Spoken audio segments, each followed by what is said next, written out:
কিয়ামতের অন্যতম আলামত হচ্ছে পুলিশ বাহিনীর সংখ্যা বেড়ে যাবে। রাসূল সাল্লাল্লাহু আলাইহি ওয়াসাল্লাম বলেছেন, তারা সকাল করবে আল্লাহর গজবে, তাদের সন্ধ্যা হবে মানুষের অভিশাপে। সুবহানাল্লাহ। তারা সকাল করবে আল্লাহর গজবে, তাদের সন্ধ্যা হবে মানুষের অভিশাপে। তাদের সন্ধ্যা হবে মানুষের অভিশাপে।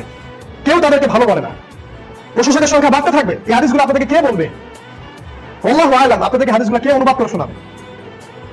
আল্লাহ রাসূল সাল্লাল্লাহু আলাইহি ওয়াসাল্লাম বলেছেন, শেষ জামানায় এমন সব শাসক গোষ্ঠী আসবে, তোমরা কখনো তাদের পুলিশ বাহিনীতে যোগ দিও না, তোমরা কখনো তাদের সরকারি কর্মকর্তা হও না, তোমরা কখনো তাদের ট্যাক্স আদায়কারী হও না, তাদের প্রশাসক হও না। আল্লাহ রাসূল নিষেধ করেছেন। রাসূল সাল্লাল্লাহু আলাইহি ওয়াসাল্লাম বলেছেন, কিয়ামতের আগে ব্যভিচার বৃদ্ধি পাবে, প্রত্যেক ঘরে ঘরে জেনা ঢুকে যাবে। রূপক ভাবে হোক আর সরাসরি হোক, প্রত্যেক ঘরে ঘরে জেনা ব্যভিচার ঢুকে যাবে। পরকীয়া প্রেম বেড়ে যাবে।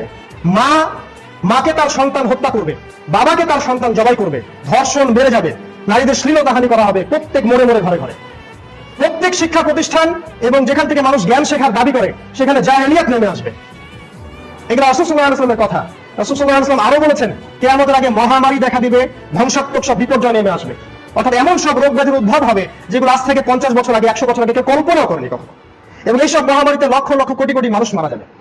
এগুলো সব আলামত আমরা দেখতে পাচ্ছি। আমি যদি আলামত বলি আসলে খুব শেষ হয়ে যাবে। আমার আরেকটা টপিক আছে যে আলামত যদি বুঝতে পারি তাহলে আমার করণীয় কি। আমি আপনাদের সময় বেশি নষ্ট করবো না, কারণ জুমার দিন মূলত ব্রিফ কোনো আলোচনার সময় না। আপনারা যদি মক্কা মদিনা এখনো যান, সেখানে দেখবেন জুমার খুতবা হচ্ছে 20 থেকে 25 মিনিট। এখানে একটা হাদিস মনে পড়ে গেল যে একজন সাহাবী বলেছিলেন, যখন তোমরা দেখবে জুমার খুতবা অনেক লম্বা হচ্ছে, যখন তোমরা দেখবে জুমার খুতবা অনেক লম্বা হচ্ছে, তখন ধরে নিবে ওই যুগটা হচ্ছে অজ্ঞতার যুগ। ওই যুগটা হচ্ছে অজ্ঞতার যুগ, অর্থাৎ ওই যুগের বক্তারাও অজ্ঞ, ওই যুগের মানুষেরা অজ্ঞ। একটা অজ্ঞ মানুষকে বোঝাতে অনেক কথা বলতে হয়, আর একটা বিজ্ঞ মানুষকে ইশারা দিলেই তিনি বুঝতে পারেন। আর যখন তোমরা দেখবে যে জুমার খুতবা হচ্ছে শর্ট এবং নামাজটা হচ্ছে লম্বা, তখন ধরে নিবে যে এই যুগটা হচ্ছে বিজ্ঞ মানুষদের যুগ, কারণ বিজ্ঞ লোকদেরকে বেশি কথা বলতে হয় না, অল্প ইশারা দিলেই তারা বুঝতে পারে। কিয়ামতের আলামত সম্পর্কে যে বইগুলো আছে আপনারা কালেক্ট করুন, পড়াশোনা করুন। সবচেয়ে বড় বড় কয়েকটা আলামত বলে শেষ করছে। আমাদের সামনে যে আলামত অপেক্ষা করছে একদম ঘরের কাছে, সেটা হচ্ছে আল মালহামা, মানে মহা বিশ্বযুদ্ধ। এই মালহামার সামনে প্রথম বিশ্বযুদ্ধ, দ্বিতীয় বিশ্বযুদ্ধ কিছুই না। আমরা যদি হিস্ট্রি জানি, আমরা দেখবো প্রথম বিশ্বযুদ্ধে কোটি কোটি মানুষ মারা গেছে, সেকেন্ড ওয়ার্ল্ড ওয়ারে প্রায় 7 থেকে 8 কোটি মানুষ মারা গেছে। পরিসংখ্যান আরো বেশি মানুষ এগুলো বলে, শুধুমাত্র হিরোশিমা নাগাসাকিতেই কোটি কোটি মানুষ মারা গেছে। এগুলোর সামনে মালহামা কিছুই না, চীনা মারামের মতো মনে হবে। যে মালহামাটা সামনে আসছে, যে মহা বিশ্বযুদ্ধ সামনে আসছে, তার সামনে এই প্রথম বিশ্বযুদ্ধ আর দ্বিতীয় বিশ্বযুদ্ধ কিচ্ছু না। আপনি বিশ্বাস করেন কিছুই না। উদাহরণ দিচ্ছি, রাসূল সাল্লাল্লাহু আলাইহি ওয়াসাল্লাম বলেছেন যে শীঘ্রই ফোরাত নদী, ইউফ্রেটাস, যেটা নাম দিয়েছে ফোরাত, ফোরাতের নাম চেঞ্জ করে নাম দিয়েছে ইউফ্রেটাস। এখানে একটা কথা না বললে জাস্টিস হবে না। সেটা হলো যে নামগুলো কোরআন এবং সুন্নাহয় এসেছে সেই নামগুলোকে চেঞ্জ করাটা ঠিক হয়নি, এটাও হারাম। নাম ছিল ইউফ্রেটাস, নাম ছিল ফোরাত, এটাকে চেঞ্জ করে দিয়েছে ইউফ্রেটাস। নাম ছিল কনস্টান্টিনোপল, চেঞ্জ করে দিয়েছে ইস্তাম্বুল। নাম ছিল জাজিরাতুল আরব, চেঞ্জ করে নাম দিয়েছে সৌদি আরব। সৌদি আরব নাম কোথা থেকে আসলো? এটা কি কোনো রাজবংশের দেশ? সৌদি আরবিয়া এটা কোনো নাম নয়, নাম ছিল জাজিরাতুল আরবিয়া। এর দুটো অংশ ছিল, একটা ছিল হিজাজ, একটা ছিল নাজদ। একটা ছিল হিজাজ, একটা ছিল নাজদ। নাজদ আর হিজাজ এখন উঠে গেছে, এখন আপনারা রিয়াদ বলেন। কিন্তু জানেন এগুলো কেন লুকানো হয়েছে? কারণ এগুলো সম্পর্কে রাসূল সাল্লাল্লাহু আলাইহি ওয়াসাল্লামের ভবিষ্যৎবাণী ছিল। আমি কয়েকটা বলছি। রাসূল সাল্লাল্লাহু আলাইহি ওয়াসাল্লাম বলেছেন কিয়ামতের পূর্বে মুমিনদের একটা দল কনস্টান্টিনোপল বিজয় করবে। কনস্টান্টিনোপল নামটা যেন আমরা ভুলে যাই, এই জন্য নাম দিয়েছে ইস্তাম্বুল, এটা তুর্কিরা দিয়েছে। রাসূল সাল্লাল্লাহু আলাইহি ওয়াসাল্লাম একবার দোয়া করছিলেন, ইয়া আল্লাহ শামের জন্য বরকত দিন, ইয়েমেনের জন্য বরকত দিন। তখন নাজদের মানুষরা বলেছিলেন, ইয়া রাসূলুল্লাহ আমাদের নাজদের জন্য দোয়া করুন। নাজদ মানে হচ্ছে আপনার এই যে রিয়াদ কন্টিনেন্টটা, সৌদি আরবের দক্ষিণ সাইডটা। তখন রাসূল সাল্লাল্লাহু আলাইহি ওয়াসাল্লাম বলেছিলেন নাজদের জন্য দোয়া। নাজদ থেকে তো ফিতনা বের হবে, নাজদের জন্য ধ্বংস, নাজদ থেকে তো শয়তানের শিং বের হবে। এখন এই হাদিসগুলো আমরা গোপন করেছি, নাজদ নামটা উঠিয়ে দিয়েছি। এভাবেই পরিভাষাগুলো চেঞ্জ করা হয়েছে। ঠিক একইভাবে এই যে ফোরাত, এটাকে চেঞ্জ করা হয়েছে, এই নামটা চেঞ্জ করে ইউফ্রেটাস নাম দেওয়া হয়েছে। রাসূল সাল্লাল্লাহু আলাইহি ওয়াসাল্লাম বলেছেন ফোরাত শীঘ্রই তার ভূগর্ভস্থ সোনার খনি বের করে দিবে। এটা রূপক অর্থ হতে পারে। সোনার খনির জন্য আমরা অনেকে ওয়েট করছি যে সোনার একটা পাহাড় বের হবে, তারপরে যুদ্ধ হবে, এটা নাও হতে পারে। সোনা দিয়ে হয়তো রাসূল সাল্লাল্লাহু আলাইহি ওয়াসাল্লাম এমন কোন পদার্থ বুঝিয়েছেন যেটা সোনার চেয়েও বেশি দামি, আর আমরা এখন সেটা জানি, সেটা হচ্ছে তেল। আর এই তেলকে কেন্দ্র করেই ইন্দো আমেরিকান যে শক্তি তার ইরাকে হামলা চালিয়েছে। সত্য কথা কাউকে না কাউকে বলতে হবে। তার উদ্দেশ্য একটাই, মুসলিমদের সম্পদ আত্মসাৎ করা, মুসলিম নারীদেরকে ধর্ষণ করা, মুসলিমদেরকে কতল করা। এবং এই বিষয়ে তারা সবাই ঐক্যবদ্ধ, শুধু আমরাই মুসলিমরা বিভক্ত। তো শীঘ্রই ফোরাত থেকে এই তেলের খনি বা এই সোনার খনিগুলো বের হবে, এবং এগুলো অ্যাচিভ করার জন্য, গ্র্যাব করার জন্য এই ফোর্সগুলো যুদ্ধে লিপ্ত হবে। যুদ্ধের বর্ণনা রাসূল সাল্লাল্লাহু আলাইহি ওয়াসাল্লাম দিয়েছেন যে এই যুদ্ধে 100 জনের মধ্যে 99টা মানুষ মারা যাবে, অর্থাৎ শতকরা 99% মানুষ এই যুদ্ধগুলোতে মারা যাবে। এবং যে ব্যক্তি বেঁচে থাকবে সে আশা করবে যে আমি হচ্ছে সেই ব্যক্তি যে এই সম্পদ পাবো। এবং এই জন্য রাসূল সাল্লাল্লাহু আলাইহি ওয়াসাল্লাম বলেছেন মুসলিমরা, মুমিনরা যেন ওই সম্পদের দিকে হাতও না বাড়ায়, তারা যেন এটা ভুলে যায়। এই যে মালহামা বা তৃতীয় বিশ্বযুদ্ধ বলে যেটা আমি বলছি, যেটা আসছে, সেটার উদ্দেশ্যই হচ্ছে মুসলিমদের প্রপার্টি। এখানে মূলত কয়েকটা দেশ একত্রিত হবে। রাসূল সাল্লাল্লাহু আলাইহি ওয়াসাল্লাম বলেছেন যে মুসলিমদের সাথে শীঘ্রই ইউরোপিয়ানরা চুক্তি ভঙ্গ করবে। এখন তারা যুদ্ধবিরতি চুক্তিতে আছে, শীঘ্রই তারা চুক্তি ভঙ্গ করবে এবং তারা 80টা পতাকা নিয়ে মুসলিমদের সাথে যুদ্ধ করবে। 80টা পতাকা। রাসূল সাল্লাল্লাহু আলাইহি ওয়াসাল্লাম পতাকাগুলোর চেহারা পর্যন্ত দেখেছিলেন, নামও বলে গেছেন, কিন্তু সেগুলো বললে আমাদের বদনাম থাকবে না। রাসূল সাল্লাল্লাহু আলাইহি ওয়াসাল্লাম একদিন সকাল থেকে সন্ধ্যা পর্যন্ত আলোচনা করেছেন, লেকচার দিয়েছেন, ফজরের পর থেকে নিয়ে মাগরিব পর্যন্ত। তিনি বলে গেছেন কিয়ামতের আগের দিন পর্যন্ত কি হবে। কিন্তু কোন সাহাবী সেই পুরো হাদিসটা একবারে বর্ণনা করেনি। অনেকে ভুলে গেছেন, অনেকে ইচ্ছা করেই করেনি। কারণ আবু হুরায়রা রাদিয়াল্লাহু আনহু বলেছিলেন যে আমি যদি ওই হাদিসের কিছু অংশ বিশেষ বলতে যাই, আমাকে কতল করে ফেলা হবে। সবকিছু তিনি বলে গেছেন, কি হবে না হবে আল্লাহর হুকুমে। মুসলিমদের বিরুদ্ধে 80টা দেশ যুদ্ধে লিপ্ত হবে। রাসূল সাল্লাল্লাহু আলাইহি ওয়াসাল্লাম বলেছেন তাদের প্রত্যেকটা দেশের সাথে 12,000 করে সৈন্য থাকবে। 8 12 96, 9,60,000 সৈন্য মুসলিমদের সাথে শীঘ্রই যুদ্ধ করবে। কত সালের মধ্যে আমি বলতে পারবো না। 5 বছর, 10 বছর, 20 বছর, এটা আমি বলবো না। এটা বলার অধিকার আমার নাই, আমি গায়েবের খবর জানি না, কিন্তু এটা জানি এটা খুবই শীঘ্রই। কত বছর আল্লাহু আ'লাম। এগুলো হচ্ছে মালহামা। এই মালহামা প্রিপারেশন, এটা নিঃসন্দেহে নিউক্লিয়ার ওয়ার হবে। এখানে রাশিয়া ইনভলভ থাকবে ইনশাআল্লাহ, ইনশাআল্লাহ ওরা ইনভলভ থাকবে। এখানে ব্রিটেন ইনভলভ থাকবে, এখানে ইতালি ইনভলভ থাকবে, ফ্রান্স ইনভলভ থাকবে, এখানে আমেরিকা থাকবে ইনভলভ, এখানে মুসলিম কান্ট্রিগুলো ইনভলভ থাকবে। শেষমেশ এই যুদ্ধের পরিস্থিতিতে যেটা হতে পারে ধারণা, এটা একটা হাইপোথিসিস, আমি শিওর বলতে পারবো না, কিন্তু আমেরিকার এই দাপট শেষ হয়ে যাবে। এর পরের পরাশক্তি হিসেবে পৃথিবীতে আসবে ইসরায়েল। মুসলিমদের জন্য এটা সুসংবাদ নয়, দুঃসংবাদ। এবং এরাই দজ্জালের উপাসনা করবে। এদেরকে নিশ্চিহ্ন করার জন্য আল্লাহ রাব্বুল আলামিন মাহদীকে পাঠাবেন, যখন আরব পেনিনসুলার মধ্যে গন্ডগোল লেগে থাকবে। এই বিষয়গুলো আপনাদেরকে কে বলবে? আল্লাহ পাক আপনাদেরকে দ্বীনের জ্ঞান অর্জন করার তৌফিক দান করুন, পড়াশোনা করার তৌফিক দান করুন। আমি যেটা বলতে যাচ্ছি সেটা হলো যে মালহামা বা কিয়ামতের সামনে যে তৃতীয় মহাবিশ্বযুদ্ধটা খুব সামনে, খুবই নিকটবর্তী। এখন এই সব আলামত বললে আজকে জুমা খুতবা শেষ। আমি কয়েকটা আলামত আপনাকে খোরাক দিলাম, আপনি পড়াশোনা করে জেনে নিন। এখন আপনি কি করবেন? এই সিচুয়েশনে আপনার করণীয়টা কি? আপনি চাইলে এখন যেভাবে লাইফ লিড করছেন সেটাও করতে পারেন। এখন আমরা যেভাবে লাইফ লিড করছি, সকালে উঠে আমাদের চিন্তা থাকে দুপুরে কি খাবো, দুপুরে আমাদের চিন্তা হয় রাত্রে কি খাবো। আমাদের চিন্তা, যুবকদের চিন্তা হচ্ছে একটা সুন্দরী নারী অথবা একটা ভালো সরকারি চাকরি, অথবা আমাদের মধ্যে যারা মহিলা তাদের উদ্দেশ্য হচ্ছে ডিগনিটি অর্জন করা বেপর্দা হয়ে। তাদের ধারণা যত বেপর্দা হওয়া যাবে তত ডিগনিটি বা সম্মান বেড়ে যাবে, এটা ওদের ধারণা। কে জানি এদেরকে এটা শিখিয়ে দিয়েছে। যদি ডিগনিটি অর্জন করতে চান তাহলে নিজের আবরু খুলে ফেলুন। কে দেখে আপনাদের গোষ্ঠীর টুকরাগুলা? এইসব প্রতিটা মেয়ের সাথে একটা করে জিন শয়তান আছে, প্রত্যেকটাই মেয়ের সাথে একটা করে জিন শয়তান আছে।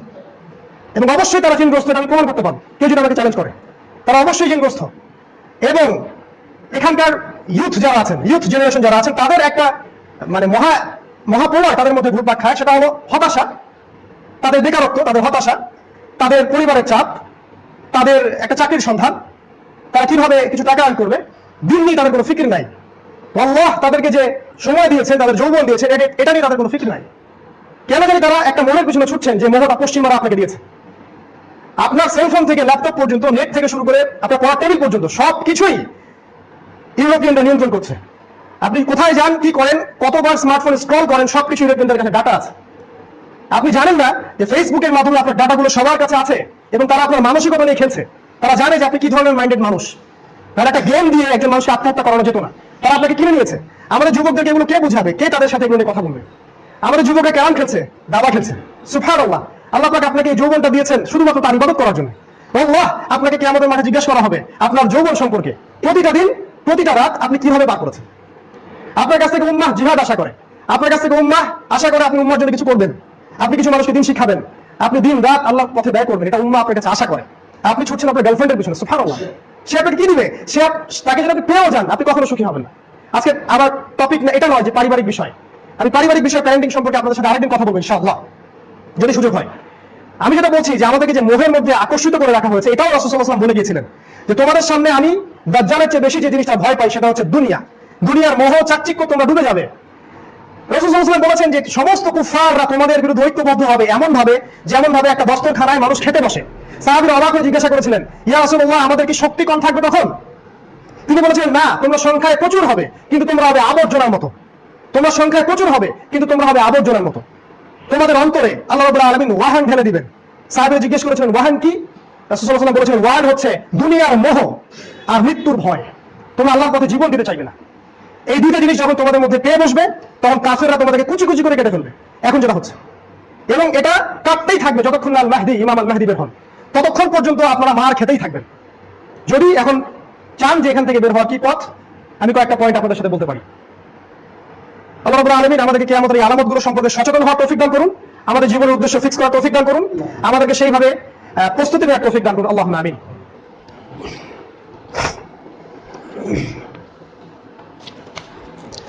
আলহামদুলিল্লাহি ওয়াহদাহু ওয়াসসালাতু ওয়াসসালামু আলা মান লা নাবিয়্যা বা'দা, আম্মা বা'দ। আউযু বিল্লাহি মিনাশ শাইতানির রাজীম। বিসমিল্লাহির রহমানির রহিম। আখির জামানে একজন মুমিনের করণীয় কি, এই বিষয়ে সংক্ষিপ্ত কিছু কথা বলছি। আমাকে 10 মিনিট সময় দিন। আমি সেই পয়েন্টটা থেকে শুরু করব যে পয়েন্টটা থেকে রাসূল সাল্লাল্লাহু আলাইহি ওয়াসাল্লাম শুরু করেছিলেন। আপনারা আমার কথা তখনই গ্রহণ করবেন যখন আপনাদের কাছে গবেষণা করে মনে হবে যে আমার কথাটা ঠিক। তার আগ পর্যন্ত মনে করার, আমার কথা ফলো করার কোনো দরকার নাই। আমি চাচ্ছি না যে আপনারা আমার কথা বা যে কোনো খতিবের কথা, যে কোনো স্কলারের কথা বিনা গবেষণায় বিশ্বাস করেন, এটা আমি মোটেই চাচ্ছি না। আমার উদ্দেশ্য আপনাদেরকে পড়াশোনা ইনভলভ করা। আপনারা দিনের একটা সময় পড়াশোনার জন্য ফিক্স করবেন এবং দিন নিয়ে গবেষণা করবেন। যখন গবেষণা করে মনে হবে যে ঠিক আছে, কথাগুলো ঠিক, তখন আপনি প্রস্তুতি নেওয়া শুরু করেন। আমাদের কাছে মনে হচ্ছে এখনই সময়, দ্যাটস ওয়াই আমরা শুরু করেছি। আপনাকে আমি ওই পয়েন্টটা দিয়ে শুরু করবো যেটাতে রাসূল সাল্লাল্লাহু আলাইহি ওয়াসাল্লামকে আল্লাহ শুরু করিয়েছেন। একটা সময় 1450 বছর আগে সমাজের যে অবস্থা ছিল, এখন সমাজের অবস্থা হুবাহু একই রকম, হুবাহু একই রকম। ওই সমাজে জেনা ছিল, এই সমাজে আছে। আইয়ামে জাহিলিয়াতে সুদ ছিল, এই সমাজে আছে। ওই সমাজে শিরক ছিল, এই সমাজে আছে। ওই সমাজে দ্বন্দ্ব এবং গোত্রীয় যুদ্ধ ছিল, এই সমাজে আছে। ওই সমাজে মাদক ছিল, এই সমাজে আছে। প্রত্যেকটা বিষয় এই সমাজে আছে যা আইয়ামে জাহিলিয়া ছিল। ওই সময় আল্লাহ রাব্বুল আলামিন তার নবীকে প্রথম যে কথাটা বলেছেন সেটা এটা ছিল না যে সালাত আদায় করো, সেটা এটা ছিল না যে কুরআন তিলাওয়াত করো, সেটা এটাও ছিল না যে শিরক করো না, সুদ খেও না, জিনা করো না, এগুলো কিছু আল্লাহ বলেননি। আল্লাহ প্রথম যে কথাটা বলেছেন সেটা হচ্ছে ইকরা, পড়ুন। এটা তো আপনারা অনেকেই জানেন। আল্লাহ রাব্বুল আলামিন প্রথম যে ওহীটা করেছেন সেটা হচ্ছে ইকরা বিসমি রাব্বিকাল্লাযী খালাক, পড়ুন আপনার রবের নামে যিনি আপনাকে সৃষ্টি করেছেন। আপনি যদি জেনে যান যে আগামীকাল কিয়ামত হবে, তারপরেও আমার নসিহা হচ্ছে আজকে সারাদিন আপনি পড়াশোনা করেন আর আল্লাহর কাছে তওবা ইস্তিগফার করেন। যদি কেউ আপনাকে বলে দেয় যে আগামীকাল কিয়ামত হবে, তাহলে আপনার আজকের করণীয় হচ্ছে ইকরা, এই আদেশটা ফলো করা। আপনি সারাদিন পড়তে হবে। শেষ জামানায় একটা হাদিস আছে, শেষ জামানায় মানুষ আমল দিয়ে ঈমান টিকিয়ে রাখতে পারবে না। শেষ জামানায় মানুষ সকালে মুমিন থাকবে, বিকেলে কাফের হয়ে যাবে, বিকেলে কাফের থাকবে, সকালে মুমিন হবে। মানুষ দিনকে দুনিয়ার বিনিময়ে বিক্রি করে দিবে। এবং এই জামানায় মানুষ আমল করে করে করে ঈমান তাজা রাখতে পারবে না, শুধুমাত্র জ্ঞান চর্চা ব্যতীত। যত বেশি জ্ঞানের চর্চা হবে তত বেশি ঈমান তাজা হবে। অতএব প্রথম নসিহত হচ্ছে ইকরা। আল্লাহ যেটা বলেছেন সূরা আলাকের 1 থেকে 5 নম্বর আয়াতে পড়তে হবে। কি পড়বেন, কিভাবে পড়বেন, সবকিছু ডিটেইলস বলার সময় নেই, তবে আমি বলছি পয়েন্টগুলো। আপনাকে পড়তে হবে আল কোরআন, আল কোরআনের অর্থ, আল কোরআনের তিলাওয়াত, আল কোরআনের ভাষা, আল কোরআনের ব্যাখ্যা। আপনাকে আরবি ভাষা শিখতে হবে, সময় লাগুক 1-2 বছর। বিশেষ ক্যাডার হওয়ার জন্য আপনারা অনেকেই পড়াশোনা করছেন। আপনি যতটা পরিশ্রম বিশেষ ক্যাডার হওয়ার জন্য করছেন, তার চেয়ে বেশি পরিশ্রম আপনাকে ইসলামিক স্কলার হওয়ার জন্য করতে হবে। তখনই আপনি আল্লাহর হক আদায় করেছেন। নচেত আপনি স্রেফ একজন দুনিয়া পূজারী ছাড়া আর কিছুই নন। আপনি ওই চাকরি চাচ্ছেন শুধু দুনিয়ার জন্য, আর কিছু না, জাস্ট ফর একটা জব, আর কিছু না। যতটা পরিশ্রম আপনি বিসিএস ক্যাডার হওয়ার জন্য করছেন, তার চেয়ে বেশি পরিশ্রম আপনাকে করতে হবে দিন শেখার জন্য। কারণ দিন শেখাটা হচ্ছে প্রথম ফরজ। আমাদের প্রথম ফরজ নামাজ নয়, নো। আমাদের প্রথম ফরজ রমজান মাসে রোজা রাখা না। 10 বছর বয়স হলে নামাজ পড়তে হয়, এটারও আগে ওহী করা হয়েছে। আপনি পড়েন আপনার রবের নামে যিনি আপনাকে সৃষ্টি করেছেন, আগে পড়তে হবে। আর এখান থেকে মুসলিম উম্মাহ সবচেয়ে দূরে সরে গেছে বলেই আজকে আমাদের এই অবস্থা হয়েছে। আপনাকে পড়তে হবে কোরআন, আপনাকে পড়তে হবে হাদিস, আপনাকে পড়তে হবে রাসূল সাল্লাল্লাহু আলাইহি ওয়াসাল্লামের জীবনী এ টু জেড। কোন দিন রাসূল কি করেছেন সেটা আপনাকে জানতে হবে। যদি জিজ্ঞাসা করা হয় বাংলাদেশ ক্রিকেট টিমে এবার বিশ্বকাপে কারা কারা চান্স পেয়েছে, আপনি গর্ব করে বলে দিতে পারবেন। যদি আমি জিজ্ঞাসা করি রাসূল সাল্লাল্লাহু আলাইহি ওয়াসাল্লামের তৃতীয় স্ত্রীর নাম কি, বলতে পারবেন না আপনি। আমি চ্যালেঞ্জ করলাম, বলতে পারবেন না আপনি। আপনাকে যদি জিজ্ঞাসা করা হয় রাসূল সাল্লাল্লাহু আলাইহি ওয়াসাল্লাম বদরের যুদ্ধ কোন মাসে করেছেন, কোন হিজরিতে, আল কোরআনে কতজন নবীর নাম আছে, আপনাকে যদি জিজ্ঞেস করা হয় কোরআনে সবচেয়ে বেশি কোন নবীর আলোচনা এসেছে, মুহাম্মদ শব্দটা কোরআনে কয়বার আছে, আপনি বলতে পারবেন না। বাট আপনাকে যদি আমি জিজ্ঞেস করি বলিউডের 10 জন তারকার নাম বলেন, আপনি পারবেন। আপনাকে যদি জিজ্ঞেস করি যে বাংলাদেশ ক্রিকেট টিমের টেস্ট দলের অধিনায়কের নাম কি, আপনি পারবেন। এমনকি তার ওয়াইফের নাম আপনি বলতে পারবেন।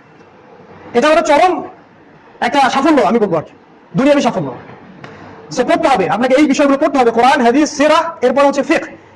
আহলে হাদিস কমিউনিটির একটা সমস্যা আছে, সেটা হচ্ছে তারা ফিকহ পড়তে চায় না। এই কারণেই দেখা যায় যে তারা মুস্তাহাব বিষয়গুলো নিয়ে তর্ক করে, ফরজ বিষয়গুলো ছেড়ে দেয়।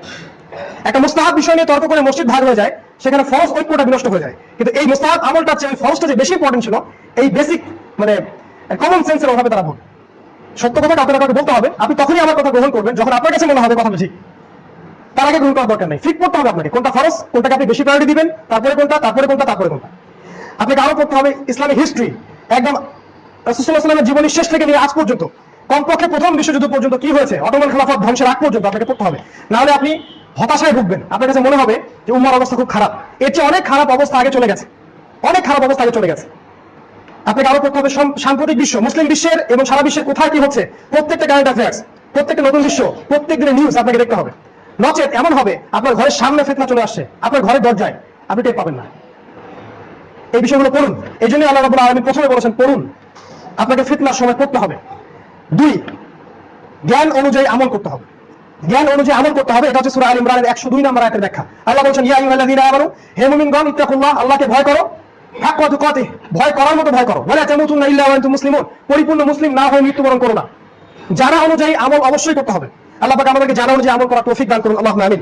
তৃতীয় বিষয়, সেটা হলো আপনাকে পরিবারের ব্যাপারে ফোকাস করতে হবে। আপনার পরিবার, আপনার ফ্যামিলি, আপনার ফ্যামিলির প্রত্যেকটা মেম্বার, আপনার মা, আপনার বোন, আপনার স্ত্রী, আপনার সন্তান, আপনি নিজে ব্যক্তিগতভাবে আগে যখন আপনি আত্মসমর্পণ করবেন, ইসলামে পরিপূর্ণ ঢুকে যাবেন, তারপর আপনার কাজ হচ্ছে ফ্যামিলিকে কন্ট্রোল করা। আপনার ফ্যামিলির মেম্বারদেরকে অনেক আগেই মানুষ ছিনিয়ে নিয়ে গেছে আদর্শ দিয়ে, আপনি টের পান নাই। আমার ওয়াইফের মাঝখানে, আমার ওয়াইফের মাথায় হয়তোবা ভারতীয় সংস্কৃতির আগ্রাসন ঢুকে গেছে, আপনি জানেনই না। একটা সিরিয়াল দেখার জন্য আপনাকে ভাত না দিতে সে রাজি আছে, অথচ ওইটা আপনার জন্য ফরজ ছিল তার জন্য। আজকে আমাদের মা বোনদেরকে, আমাদের যুব সমাজকে এবং আমাদের ব্রেন ওয়াশ করে দেওয়া হয়েছে পশ্চিমা সংস্কৃতি দিয়ে, ভারতীয় আগ্রাসন দিয়ে এবং দেশীয় এইসব প্রগতির নামে সংস্কৃতি দিয়ে। আপনার ছেলেকে তার অনেক আগেই জেনাকার বানিয়ে ফেলেছে, আপনি টের পান নাই। আমরা হারাম ভেবে এমন অনেক রুজির পিছনে ঘুরছি যেগুলো হারাম, স্পষ্ট, আমি টের পাচ্ছি না। অতএব পরিবারের ব্যাপারে সচেতন হন। আল্লাহ রাব্বুল আলামিন সূরা তাহরিমের 6 নম্বর আয়াতে বলেছেন যে কু আনফুসাকুম ওয়া আহলিকুম নারা, হে মুমিনগণ, তোমরা নিজেরা জাহান্নামের আগুন থেকে বাঁচো, তোমাদের পরিবার বর্গকে বাঁচাও, এটা আপনার দায়িত্ব। আপনাকে সমাজ, দেশ, রাষ্ট্র নিয়ে এখন চিন্তা করতে হবে না, আপনি পরিবারকে নিয়ে চিন্তা করেন। আপনার ছেলে, আপনার মেয়ে, আপনার স্ত্রী, আপনার সন্তান। আমাদের পরবর্তী প্রজন্মের জন্য কিছু করে যান, যাতে করে তারা এমন একটা প্রজন্ম হয়ে গড়ে ওঠে যারা মুসলিম উম্মাহকে নেতৃত্ব দিতে পারবে। আমরা যা করেছি সেটা ভুলে যান, তওবা করুন, ইস্তেগফার করুন, কিন্তু ওদের জন্য এমন কিছু করা আমাদের উচিত যেটা আমরা পাইনি। আল্লাহ তৌফিক দান করুন, আল্লাহুম্মা আমিন। পরিবার গঠনের জন্য সবচেয়ে ভালো ওয়ে হচ্ছে পরিবারে পড়াশোনার চর্চা করা, সেখানে তালিমের ব্যবস্থা করা, পরিবার বর্গকে অলওয়েজ দিনের ব্যাপারে ইনভলভ রাখা, কমিউনিটি গড়ে তোলা। এক কথাতে কমিউনিটি গড়ে তোলা। একা একা ইমান নিয়ে টিকে থাকা যাবে না, সম্ভব না। একা একা ইমান নিয়ে বেঁচে থাকা সম্ভব নয়, আত্মকেন্দ্রিকতা ইসলাম শিখায় না। আল্লাহ আমাদেরকে হেফাজত করুন। 4, হালাল রুজির পিছনে ছুটুন। আমি বলবো আপনি যদি সবচেয়ে বড় একটা জব পান, এমন একটা জব যেখানে আপনার salary 2 lakh 3 lakh per month, কিন্তু সেটা হারাম, আর আপনার কাছে একটা অপশন থাকে যে অপশনের মধ্যে আপনি দিনে হয়তো 200 টাকা আর্ন করবেন, মাসে আপনি আপনার চলার জন্য 5000 বা 6000 টাকা আর্ন করবেন, আমি বলবো আপনি 5000 টাকা গ্রহণ করুন। আপনি প্ল্যান বিতে চলে যান, প্ল্যানে ছেড়ে দেন। প্রত্যেক সেই মানুষ যারা কায়িক পরিশ্রম করে হালাল ভাবে উপার্জন করে খাচ্ছে, হোক সে মুদি দোকানদার, হোক সে অটো চালক, রিক্সা চালক, whatever, তারা আমার কাছে, ইসলামের কাছে, আল্লাহ এবং তার রাসূলের কাছে অনেক বেশি সম্মানিত সেই সব ব্যক্তির চেয়ে যারা সুদের সাথে জড়িত, যারা ঘুষের সাথে জড়িত, যারা হারাম ব্যবসার সাথে জড়িত। আল্লাহ কসম করে বলছি, আপনি যতই বড় চাকরি করেন, যত বড় ব্যবসায়ী করেন, যদি আপনার রুজির মধ্যে হারাম থাকে, আপনার ইবাদত আল্লাহর কাছে কবুল কখনো হবে না। ওয়াল্লাহি, আল্লাহ কসম করে বলছে। আল্লাহ রাব্বুল আলামিন বলেছেন ইন্নাল্লাহা তাইয়্যিব লা ইকবালু ইল্লা তাইয়্যিব, আল্লাহ রাব্বুল আলামিন পবিত্র, তিনি পবিত্র জিনিস ছাড়া কিছুই কবুল করেন না। ওয়াজারু ওয়া বাকিয়া মিনার রিবা, সুদের সবকিছু ছেড়ে দাও যদি তোমরা আল্লাহ তার রাসূলের প্রতি বিশ্বাস করেই থাকো, না হলে আল্লাহ এবং তার রাসূলের সাথে যুদ্ধের ঘোষণা শুনে রাখো। আল্লাহ বলেছেন সূরা বাকারা খুলে দেখুন 276 নম্বর আয়াত, 277 278 নম্বর আয়াত। 3টা পাপ আছে সুদের: মায়ের সাথে জিনা করা, আল্লাহ তার রাসূলের সাথে যুদ্ধ করা, 36টা মেয়েকে ধর্ষণ করলে যে পাপ হয়, 1 দিরহাম সুদ খেলে সে পাপ হয়। রুজির পিছনে ছুটুন যেটা হালাল। শশা বিক্রি করেন, অটো চালান, সবজির ব্যবসা করেন, whatever, কোনো সমস্যা নাই, কিন্তু হারাম রুজির পিছনে ছুটবেন না। আল্লাহ আপনার ওই রিজিকের মধ্যে বারাকা দিবেন যেটা ওইখানে দিবেন না। 4, 5, যৌবনকে মূল্যায়ন করেন। এখানকার যারা যুবক আছেন তাদের প্রতি আমার নসিহা, আমি একজন যুবক, আমার নসিহা আপনাদের প্রতি এটাই, নিজের জীবনের উদ্দেশ্যটা সম্পর্কে চিন্তা করেন। কেন আপনাকে আল্লাহ সৃষ্টি করেছেন, এটা নিয়ে সারা রাত ভাবেন। হয়তো আপনার মনে কোনো কষ্ট আছে, হয়তো বা হতাশা আছে, পারিবারিক চাপ আছে, আপনার চাকরি নাই, বেকারত্ব আছে। আমি যুবক, আমি তো বুঝি আপনার সাইকোলজি। আপনি ঠান্ডা মাথায় একটু দাঁড়ান, আপনি যে ছুটে চলছেন একটু দাঁড়ান, রিল্যাক্স হন, রিল্যাক্স হয়ে ঠান্ডা মাথায় সারা রাত একটু ভাবেন যে আল্লাহ রাব্বুল আলামিন আপনাকে যে সৃষ্টি করেছেন, যদি আপনাকে আল্লাহ সৃষ্টি না করতেন তাহলে কি হতো? কি হতো? কিছু হতো না। ধরেন আপনি দুনিয়াতে নাই, কি হবে? কিছু হবে না, কোনো কিছু থেমে থাকবে না, কিছু থেমে থাকবে না, সবকিছু চলবে, পৃথিবীর রোটেশন বন্ধ হয়ে যাবে না। অতএব আপনি কেন এত প্রেশার নিচ্ছেন? আপনাকে আল্লাহ সৃষ্টি করেছেন যৌবন কালটা আল্লাহর পথে ব্যয় করার জন্য, আর এখানে আপনি পরিপূর্ণ শান্তি খুঁজে পাবেন। একষ্টি গিটারের মধ্যে শান্তি নাই, ক্যারাম দাবা লুডুর মধ্যে শান্তি নাই। শান্তি, ইনার পিস, যেটা প্রশান্তি, সাকিনা, সেটা কিন্তু এগুলোর মধ্যে নাই। এটা টেম্পোরারি, একটু ভালো লাগে, তারপর আবার হতাশা হয় না। এরকম আমি কি সত্যি বলছি না? আমি তো যুবক, একটা সময় আমার জীবনের উদ্দেশ্য ছিল আমি বাংলাদেশ ক্রিকেট টিমের ওপেনিং ব্যাটসম্যান হবো। আমি আমার জীবনে 10টা বছর ঢেলে দিয়েছিলাম। এবার আই ওয়াজ ভেরি ক্লোজ, আমি আন্ডার 19 পর্যন্ত খেলেছি। একটা সময় গিয়ে আমার বুঝ এটা এসেছে যে এটা আমার জীবনের উদ্দেশ্য না। আল্লাহ পাক এই জন্য আমাকে সৃষ্টি করেননি। হয়তো বা আল্লাহ পাক আমার দ্বারা কিছু চাচ্ছেন, আল্লাহ আমাকে একটা সুযোগ দিয়েছে, একটা অপরচুনিটি। 30 বছর, 40 বছর বা 50 বছর, এর বেশি সময় হয়তো আপনি পাবেন না, এর বেশি সময় আমরা পাবো না। আমাদের বৃদ্ধদের মতো আমরা হয়তো বুড়ো হওয়ার সময় পাবো না। ওয়াল্লাহি, এটা সত্যি বলছি। সামনে আমাদের ভয়ঙ্কর সময় আছে। যদি আপনি এখন সচেতন না হন, আপনার জীবনের উদ্দেশ্য ফিক্স করতে না পারেন, সমস্যা আছে। আমাদের যুবকদের প্রধান সমস্যা হচ্ছে তারা তাদের জীবনের উদ্দেশ্য ফিক্স করতে পারেনি। তারা আসলেই জানে না তারা কি চাচ্ছে। আপনি আমাকে বিশ্বাস করেন, তারা আসলেই জানে না তারা কি চাচ্ছে। একটা পর্যায়ে গিয়ে আপনার মনে হবে যেটা ভুল, ট্র্যাক ওয়াজ ভুল, রং ট্র্যাক, আপনার ভুল মনে হবে। ওই সময়টা যেন অনেক দেরি না হয়ে যায়, এই জন্য এখনই ঠান্ডা মাথা চিন্তা করেন আল্লাহ পাক আপনার কাছে কি চান। আপনার মাঝে পোটেনশিয়াল আছে, সম্ভাবনা আছে, আপনাকে আল্লাহর পথে কাজে লাগান। আমাদের পরিবারের পিতা মাতাদের কিছু সমস্যা আছে, একটু না বললেই না। তারা এতটাই বেশি তাদেরকে ইকোনমিক্যালি ফোর্স করে যে তারা বিপদে যেতে বাধ্য হয়। আপনি আপনার সন্তানের পোটেনশিয়ালটা দেখেন, তার মধ্যে কোন প্রতিভা আছে সেটার দিকে আপনি তাকে ফোকাস করতে দেন। আপনি চাপ দিন না তোমাকে ডাক্তার হতেই হবে, তোমাকে ইঞ্জিনিয়ার হতেই হবে, নো। আপনি দেখেন তার মধ্যে কি প্রতিভা আছে, আপনি ওই দিকে তাকে ছেড়ে দেন। আল্লাহ আমাদের যুবক ভাইকে হেদায়েত করুন, আল্লাহ আমিন। 6, দাওয়া। ইসলামের দাওয়া আপনাকে ঘরে ঘরে পৌঁছানোর চেষ্টা করতে হবে। আমি জানলাম জামানা শেষ, অনেক ক্লোজ, আমি যদি উম্মাহকে সতর্ক না করি তাহলে আমি দায়বদ্ধ থাকবো। অতএব আমরা যারা এগুলো পড়াশোনা করছি, আমাদের উচিত দিন রাত ওয়াকফ করে দেয় আল্লাহর পথে, যাতে মানুষ সতর্ক হতে পারে, উম্মার কোনো খেদমত হয়। 7, ঐক্যের প্ল্যাটফর্ম তৈরি করা। মুসলিম উম্মার মধ্যে একটা ঐক্যের অভাব আছে। আমাদেরকে দলাদলি মেশামেশি ভুলে মুসলিম একটা উম্মাহ, মুসলিম ভিলেজ তৈরি করতে হবে, যেখানে সব মুসলিমের মধ্যে কোনো সাম্প্রদায়িক পরিচয় থাকবে না। সে হোক শাহরাফি, হোক আহলে হাদিস, হোক শাফিঈ, মালিকি, হাম্বলি, হোয়াটএভার, কোনো সমস্যা নাই। আমরা দিন শেষে মুসলিম, আমরা দিন শেষে একজন মুসলিম, এটাই আমাদের সবচেয়ে বড় সাম্প্রদায়িক পরিচয়। এই প্ল্যাটফর্ম তৈরি করতে না পারলে আমাদের এক ভাই রক্ত ঝরবে, আমরা হাসবো, যেটা হচ্ছে এখন। এক ভাইকে আঘাত করলে আমরা হাসি, আমরা মনে করি সে তো ইন্ডিয়ান মুসলিম, সমস্যা কি, সে তো পাকিস্তানের মুসলিম, ওদের সাথে আমাদের যুদ্ধ হয়েছে, ওদের জন্য দোয়া করা তো হারাম আমাদের কাছে। একজন ইয়েমেনে মার খাচ্ছে, আমার কোনো মাথা ব্যথা নাই। সিরিয়ার মুসলিমদেরকে কচুকাটা করা হচ্ছে, আমাদের কোনো মাথা ব্যথা নাই, কারণ সে তো সিরিয়ান মুসলিম, সে তো ইয়েমেনের মুসলিম, সে তো পাকিস্তানি, সে তো আফগানি, আমি বাংলাদেশি। এই জাহেলিয়াত, এই অজ্ঞতা আমাদের সমাজে প্রচলিত হয়ে গেছে, জাতীয়তাবাদের জাহেলিয়াত। এই দলাদলি ফেরকা আমাদের ত্যাগ করেন, উম্মাহকে একটা জায়গায় নিয়ে আসার চেষ্টা করেন। উম্মাহর বৃহত্তর স্বার্থে ক্ষুদ্রতর স্বার্থ বিসর্জন দেওয়া লাগতে পারে। আমার পাশের লোকটা আমার সাথে পায়ে পা লাগাই নাই, জোর করে খেলা দিয়ে লাগানোর কোনো দরকার নাই। তার যদি একটা ফিকহি বুঝ থাকে, সে সেটা করুক। আমি এইভাবে তাকে শোধরাতে পারবো না, তাকে নিয়ে আমাকে ঠান্ডা মাথায় বসতে হবে। যদি আপনি মনে করেন আপনারটা সঠিক, আপনি আলোচনায় বসেন, ঝগড়া করবেন না। এখন তো সহি একটা আন্দোলন চলছে, সহি সহি গিবত, সহি তহমত, সহি সহি বলে আমরা সব করছি, সহি সব, সহি মিথ্যা, সহি মসজিদ ভাগ, সহি গিবত, সবই সহি এখন হালাল করে নিয়েছে আমরা। এগুলো ত্যাগ করতে হবে, মাথাটাকে প্রশস্ত করতে হবে, উম্মার ঐক্যের চেষ্টা করতে হবে। সে যে দেশেই থাক, যে মাযহাব বিলং করুক, সে আমার ভাই, এই কনসেপ্টটা তৈরি করতে হবে। 8 নম্বর, শারীরিক, মানসিক আর অর্থনৈতিক শক্তি অর্জনের চেষ্টা করা। যুবকদেরকে বলছি ফিজিক্যালি স্ট্রং হওয়ার চেষ্টা করেন, মেন্টালি স্ট্রং হওয়ার চেষ্টা করেন, শক্ত মুমিন হওয়ার চেষ্টা করেন। নরম হতাশায় ডুবে যাবেন, এরকম এরকম মানুষ তো আবর্জনার মতো। আপনার অ্যাডলফ হিটলারের যদি জীবনীটা পড়েন, দেখবেন একসময় জার্মানিতে সে একটা কাজ করেছিল, দেশের সব যারা শারীরিকভাবে উইক, দুর্বল, বিকলাঙ্গ মানুষ, এদেরকে সে হত্যা করেছিল। তার কনসেপ্ট ছিল যে এরা দেশের কোনো উপকার করতে পারে না, এদেরকে হত্যা করে ফেলা যায়। এটা আরাম মজা, সে অন্যায় করেছে। কিন্তু সত্যি কথা বলতে কি জানেন, একটা মানসিকভাবে দুর্বল, শারীরিকভাবে দুর্বল যুব সমাজ দিয়ে কোনো উন্নতি সাধন হয় না আসলেই। আজকে যুবক, আমরা যারা যুবক, আমরা অনেক দুর্বল, আমাদের পিতামাতারা অনেক স্ট্রং, এখনো আমাদের ফুডের সমস্যা আছে, আমাদের জীবনযাত্রার প্রণালীতে সমস্যা আছে, আমরা যেভাবে লাইফ লিড করি এগুলো আমাদেরকে অকাল মৃত্যুর দিকে নিয়ে যাচ্ছে।